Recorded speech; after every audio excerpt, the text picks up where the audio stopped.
غیبت اور بدگوئی حلال نہیں۔ کوئی صوفی مذاق میں ایک لڑکے سے ہنسنے لگا، دوسرے درویشوں نے ایسی ہنسی کو بدکاری پر محمول کر کے چہ گوئیاں شروع کر دی کہ اس لڑکے سے اس کی نیت خراب ہے۔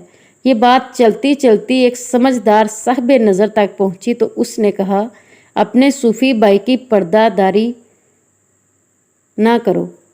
اگر مذاق حرام ہے تو غیبت اور بدگوئی بھی حلال نہیں۔ اپنے ہم جماعت لوگوں کی غلطیوں سے درگزر کرنا چاہیے، کیونکہ اس کی تشہیر کرنا دراصل اپنے گروہ کو ننگا کرنا ہے۔ اگر میں ولگر ویڈیو بناتی تو آپ اس کو لائک بھی کرتے، سبسکرائب بھی کرتے۔ پلیز اسلامک ویڈیو مسلمانوں تک پہنچانے میں مدد کیجیے، چینل کو لائک کیجیے اور سبسکرائب کیجیے۔ جزاک اللہ۔